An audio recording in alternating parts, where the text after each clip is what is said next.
was given command of the left wing of the army, and he was to enter Mecca from the north, where they were to raise the banner of the Muslims.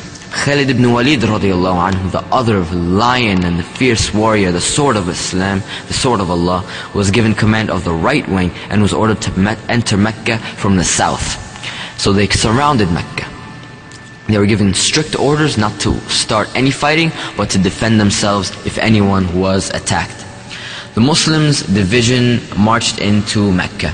Now only 8 years ago, Rasulullah sallallahu alaihi wasallam was almost assassinated by the Quraysh, and he was driven out of his homeland of Mecca, and he had to flee from this very city.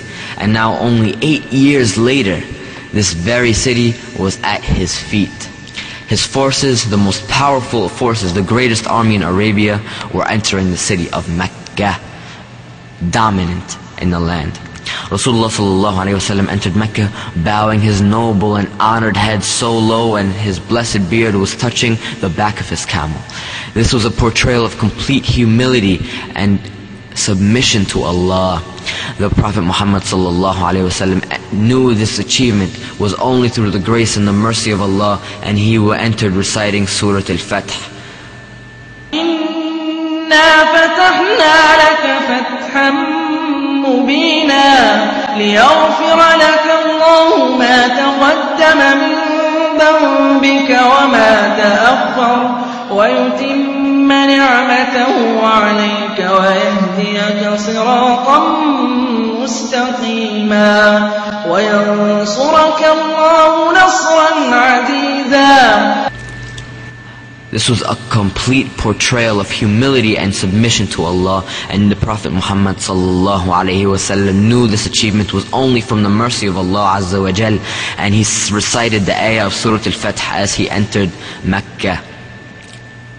This was an event unparalleled in history, for no conqueror had ever marched into his enemy's capital showing such humility.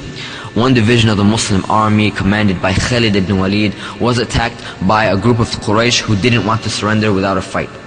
This small division within Quraysh was led by Ikrimah ibn Abi Jahl, and it was, of course, Abu Jahl was the sworn enemy of Islam, who was killed in the Battle of Badr several years ago. And now his son, Ikrimah, was taking charge, and he was fighting against the Muslims, even though officially the Quraysh had surrendered. Khalid ibn Walid radiallahu anh, of course he had to defend himself and defend the Muslims. So 12 kuffar were killed in this battle, and 2 Muslims became shuhada, rahimahumullahu ta'ala. May Allah have mercy on our shuhada, all of them. Once everyone reached their fixed destinations, the Prophet Muhammad sallallahu alaihi wasallam did tawaf around the Kaaba after all these years, and he called Uthman ibn Talha to bring the keys to the Kaaba. There were images inside the Kaaba, and Umar radiallahu anhu was ordered to wipe them away. Rasulullah sallallahu alaihi wasallam stood at the door of the Kaaba and gave a speech saying, "There is no God but Allah alone. He has no associates. He made good his promise that he held to his slave and helped him and defeated all the Confederates alone. Bear in mind that every claim of privilege, whether that of blood or property, is under my heel, except that of the custody of the Kaaba and supplying of water to the pilgrims. Bear in mind that for anyone who is slain, even though semi-deliberately, with club or whip, for him the blood money is very severe. 100 camels, 40 of them to be pregnant. O people of Quraysh, surely Allah has abolished from you all pride of the pre-Islamic era and all conceit in your ancestry, because all men are descended from Adam, and Adam was made out of dust."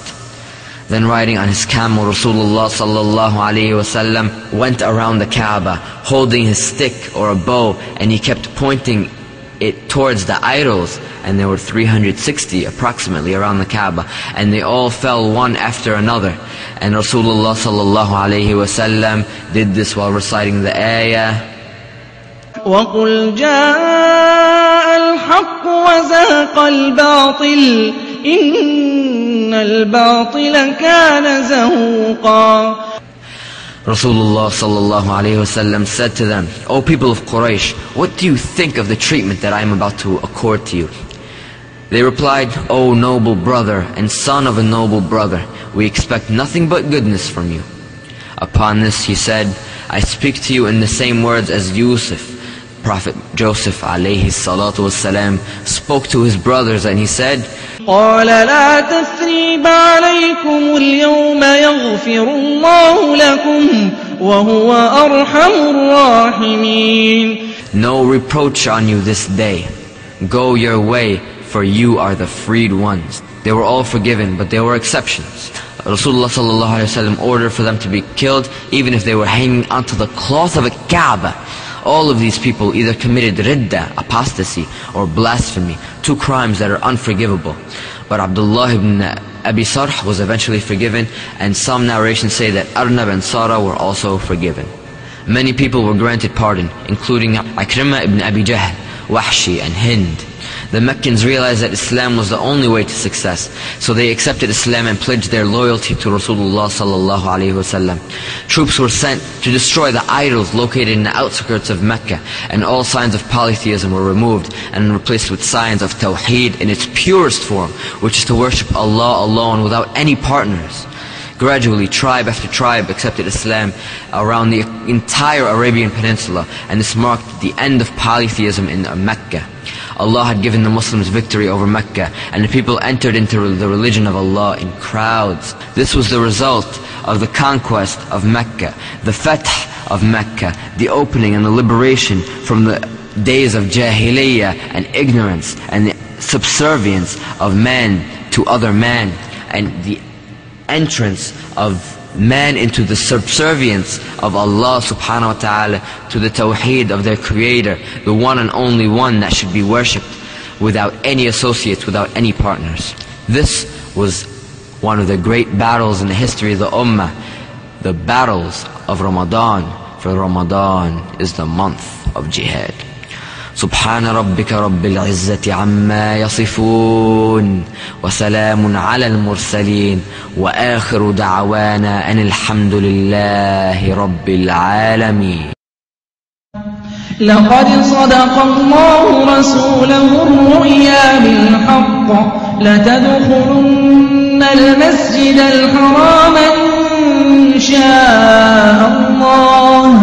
إن شاء الله آمنين محلقين رؤوسكم ومقصرين لا تخافون فعلم ما لم تعلموا فجعل من دون ذلك فتحا قريبا.